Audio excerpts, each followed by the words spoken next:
Assalamualaikum warahmatullahi wabarakatuh.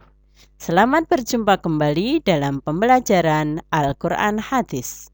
Anak-anakku semuanya, pada kesempatan kali ini kita akan mempelajari tentang hadis menyantuni anak yatim. Marilah kita awali pembelajaran di pagi hari ini dengan membaca basmalah terlebih dahulu. Bismillahirrahmanirrahim. Semoga Allah senantiasa memberikan kemudahan, kelancaran, kepahaman kepada anak-anakku di pembelajaran kali ini.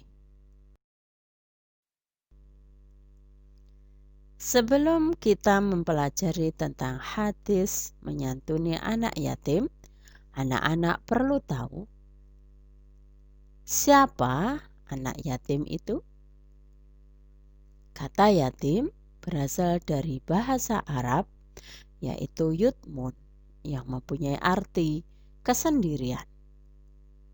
Sedangkan menurut istilah, yatim adalah anak yang ditinggal ayahnya sejak kecil hingga balik. Sedangkan piatu adalah anak yang ditinggal oleh ibunya, ditinggal wafat oleh ibunya sejak kecil hingga balik. Jadi, yatim piatu adalah anak yang ditinggal mati oleh ayah dan ibunya sejak kecil hingga balik. Anak-anakku semuanya, jika di antara kalian ada yang menjadi yatim atau piatu atau yatim piatu, tidak usah berkecil hati. Karena apa? Kita sebagai orang muslim, antara muslim satu dengan muslim yang lainnya adalah bersaudara. Jadi kewajiban di antara muslim adalah saling tolong menolong dan membantu di antara kita semuanya. Nabi kita, Nabi Muhammad SAW sudah yatim sejak berada di dalam kandungan ibunya usia 6 bulan dan menjadi yatim piatu pada usia 6 tahun ketika diajak ibunya berziarah ke makam ayahnya. Sepulang dari ziarah ke makam ayahnya tersebutlah ibunya meninggal dunia. Jadi Nabi Muhammad sudah menjadi yatim piatu sejak kecil. Jadi kalian jangan takut dengan kondisi kalian. Insya Allah kita di antara sesama muslim akan saling membantu kesedihan dari saudara kita sesama muslim. Adapun hadis menyantuni anak yatim yaitu berbunyi An Sahli bin Sa'din qala Rasulullah sallallahu alaihi wasallam ana wa kafilul yatimi fil jannati hakada wa asyara bisababati wal wusta wa farroja bainahuma syai'ah. Diriwayatkan oleh Bukhari dan Muslim. Anak-anakku semuanya, agar kalian cepat hafal, untuk itu kalian ulang-ulang hadis tentang menyantuni anak yatim dengan cara satu baris diulang 3-5 kali. Maka kalian nanti insya Allah akan cepat dan mudah untuk menghafalnya. Contoh, An Sahli bin Sa'din qala. Nah, itu dibaca 3-5 kali. Kalau sudah, baru qala Rasulullah sallallahu alaihi wasallam. Sama dibaca 3-5 kali secara berulang-ulang. Lanjut, ana wa kafilul yatimi fil jannati hakada. Juga sama, dibaca berulang-ulang 3-5 kali. Lanjut, wa asyara bisababati wal wusta wa farroja bainahuma syai'ah. Sama, dibaca berulang-ulang 3-5 kali. Rawahu Bukhari wa Muslim. Nah, itu semuanya merupakan cara agar anak-anakku semuanya cepat menghafalkan hadis tentang menyantuni anak yatim. Adapun arti dari hadis tentang menyantuni anak yatim dari Sahal bin Sa'ad radhiyallahu an berkata, Rasulullah shallallahu alaihi wasallam bersabda, aku dan orang yang menanggung anak yatim, kedudukannya di dalam surga seperti ini. Beliau mengisyaratkan dengan kedua jarinya, yaitu telunjuk dan jari tengah, serta agak meregangkan antara keduanya. Hadis ini diriwayatkan oleh Bukhari dan Muslim, atau lebih populernya dengan muttafaqun alaih. Jadi hadis riwayat Bukhari Muslim juga disebut juga dengan muttafaqun alaih.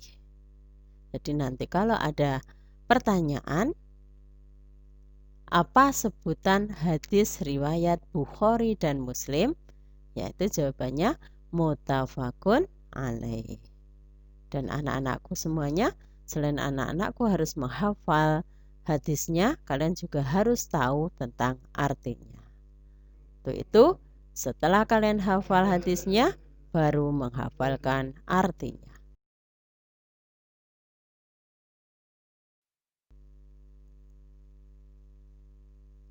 Adapun cara menyayangi anak yatim yang ada di sekeliling kita, yaitu dengan cara merawat dan memeliharanya, kemudian menanggung biaya hidupnya, baik makan, minum, pakaian, pendidikan, maupun tempat tinggalnya.